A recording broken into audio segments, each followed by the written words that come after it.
Hello and welcome to a Star Citizen Dev Response special. We look at Reddit and Spectrum forums for various CIG developer responses on community questions. This is an engine and tech focused episode just because of how the stars have aligned, from replication layers to object containers to why things break that were working fine the previous patch. We'll be covering all of those questions and more.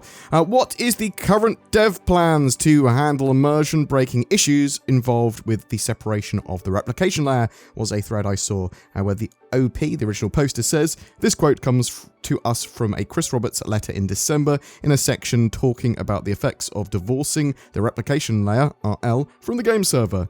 This means players will all see state changes from other remote clients and game servers as they happen at the rates the various clients and servers push them. I find it difficult to understand in that it sounds like he is saying state changes, like crash ships, trash, and other items would be pushed to other servers via the newly independent replication layer. However, this seems like it would cause, at best, immersion-breaking spawning of items in front of players, and at worst, a bevy of bugs related to items appearing out of nowhere, items disappearing when taken on another server, and item duplication. I'm curious if CIG devs can clarify Chris Roberts' comments and address how they will deal with these cases. Clive Johnson, CIG's lead network programmer, responded.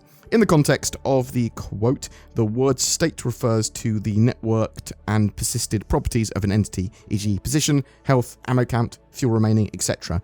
Only one client or server can have authority to change any particular piece of state at a time. Those changes are sent to the replication layer and then sent out to the others, servers and clients that have the entity streamed in. I think the point Chris Roberts was trying to make is that the replication layer isn't running at any particular frame or tick rate. It just sends out the changes as soon as it's received them. Deciding when and where to create new entities is still under server control, so won't be any more immersion breaking than it is now, e.g. ships spawn on landing pads or loadout changes via the inventory appearing on players. Ultimately, decisions about what is acceptable rest with designers and aren't limited by the tech. So it appears with that response that there aren't any technical reasons to have immersion breaking spawns happening, although it will be down to how the designers want to implement things. It is going to be interesting to see how Cloud Imperium want to spawn giant ships that need to sort of spawn docked to the side of a space station or whatever. Like, that's just an interesting thing. Like, how are they going to come in? Maybe you have to leave them docked or spawn them at a much larger facility. Maybe it's only specialist facilities that can look after capital ships. Let's move on to the next question and answer. Object containers, entity aggregates, prefabs, entities, zones. What are the differences? There seem to be various different data structures with different but similar seeming functionalities. Are there differences? And if there are, can you tell us what some of them are? CIG's Ali Brown, Senior Director of Graphics and Procedural Tech, responded, brush. This is a static object with no gameplay associated, e.g. wall, floor. Entity, object with some form of gameplay and logic, can be dynamic, e.g. ship, character, weapon, terminal. Prefab, editor-only grouping of objects for convenience.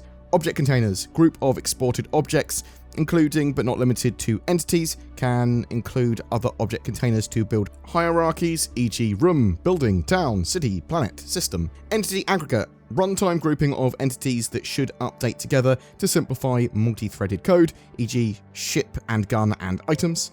Zone, a static or moving reference point in space into which objects can be added, as well as child zones, used for various spatial searches such as visibility testing, e.g. planet, spaceship, space station. I just thought that was an interesting answer for people that wanted to know the different terminologies. There was another thread. Why do unrelated things break when something new is added? Things that worked in 3.17.5 now, broken in 3.18 include elevators, trams, the maglev goes off the rails and follows its own mind through terrain, ASOP terminals.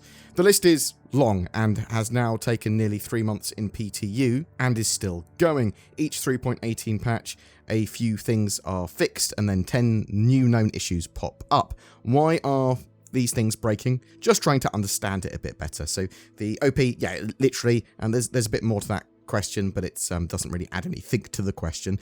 But they just really want to understand why things are breaking and how does it all happen sort of process-wise. Ali Brown again responds, the unfortunate reality is that there is no simple answer to this. For the most part, changes don't break completely unrelated systems, though this can happen too, more on this below. And more often, it's the sheer volume of changes to hundreds of systems that cause complex mixtures of bugs that we see between each release. When we do get close to a release, we massively limit the number of changes going in, and this is when we see consistent results and more predictable fixes and breakages. But for the random breakages, these can happen for many reasons. Race conditions are a common one. A relies on B, and A's taking longer, and B has a bug where it can't cope with this, but went undetected until now. Another common cause is changes to low-level systems where dozens of gameplay features are affected in ways that aren't predictable by the author, largely because the dependent systems can have bugs or be misusing the low-level system.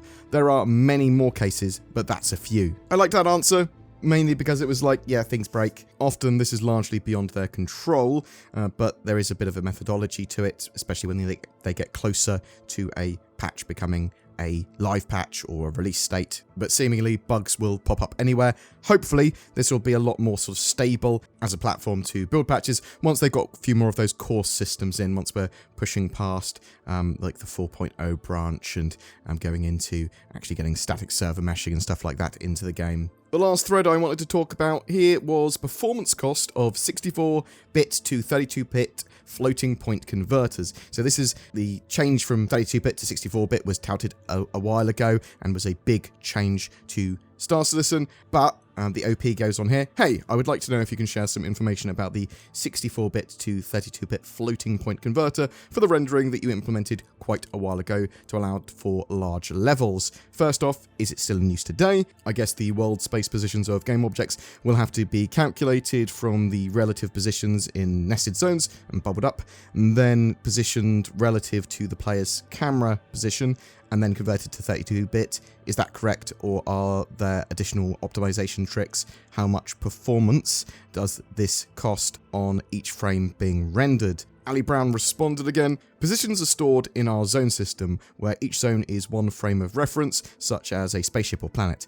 If the zone is small, e.g. 1 kilometer, then the positions will all be stored within 32-bit floats. But otherwise, we'll use 64-bit floats. Any calculation testing the position of other objects is done in 64-bit.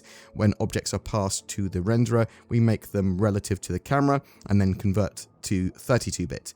This is fine because 32-bit has a lot of accuracy near zero, near the camera, and the precision reduction in the distance is roughly proportional to reducing the size of the object, and thus it's never a problem even with extreme zooms. The cost of using 64-bit never really shows up as a significant issue and is dwarfed by complex systems, game logic, AI, physics, rendering, but it's also hard to be certain of the exact cost because you'd need an alternative solution to compare it against. Just using 32-bit breaks down very badly. Hope that helps. Boom! There we are. We've done some technical questions and answers from Cloud Imperium's devs. My voice is still entirely destroyed from my weekend away. Hopefully I feel better soon. I'm interested to know what questions you want answered by the devs. Were you interested in finding out about some more of that replication layer stuff, or about the terminology that Cloud Imperium use, or are you not really interested in like technical dev responses? Is it much more tangible gameplay responses or development responses and different sort of areas that you're interested in? Whatever your thoughts though, I'd love to hear from you in the comments below. That's the last chevron locked in, Mr. Daniel Jackson, who is legally distinct from any doctors of the same name. We've done it. We've connected to another world. Daniel Jackson, we're being hacked through the gates to the stars, which is also legally distinct from any other gates that travel to the stars. We should have got NordVPN, Daniel Jackson.